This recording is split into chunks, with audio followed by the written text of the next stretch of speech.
اور وزیر تعلیم سندھ سعید غنی نے وفاقی حکومت پر آئی جی سندھ کی سرپرستی کا الزام عائد کر دیا۔ کہتے ہیں کسی کو منتخب حکومت کے خلاف باتیں اور سازشیں کرنے کی اجازت نہیں ہونی چاہیے۔ آئی جی سندھ بجائے تبدیل ہونے کے صوبائی حکومت کو ٹھینگا دکھا رہے ہیں۔ ایسی روایت نہ ڈالیں جس سے کسی صوبائی حکومت کا وقار مجروح ہو۔ قانون میں جتنی مشاورت لکھی گئی شاید اس سے زیادہ مشاورت ہو چکی ہے۔ ان کا مزید کیا کہنا تھا یہ آپ کو دکھاتے ہیں۔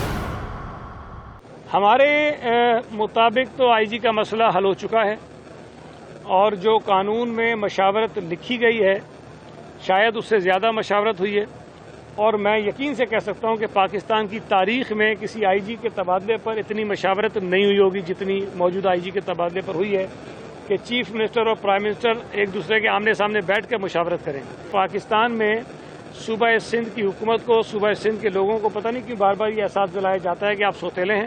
آئی جی جو ہے بجائے تبدیل ہونے کے صوبائی حکومت کا منہ بھی چڑھا رہا ہے اور وہ جس کو کہتے ہیں نا ٹھینگا دکھا رہا ہے کہ آپ کی حکومت ایک طرف اور میں ایک طرف ہوں، اور یہ صرف اس لیے ممکن ہے کہ کہیں نہ کہیں سے وفاقی حکومت جو ہے سرپرستی کر رہی ہے اور ایک غلط روایت قائم کر رہی ہے۔ اس سے کسی صوبائی حکومت کی تذلیل نہیں ہو رہی ہے، منتخب نمائندوں کی تذلیل ہو رہی ہے، اور یہ آج صوبہ سندھ میں ہو رہا ہے، کل یہ پنجاب میں بھی ہو سکتا ہے، کے پی میں بھی ہو سکتا ہے اور وفاق میں بھی ہو سکتا ہے۔ ایسی روایتیں نہیں ڈالنی چاہیے جس سے آپ منتخب عوامی حکومتوں کے جو وقار کو جو مجروح کریں۔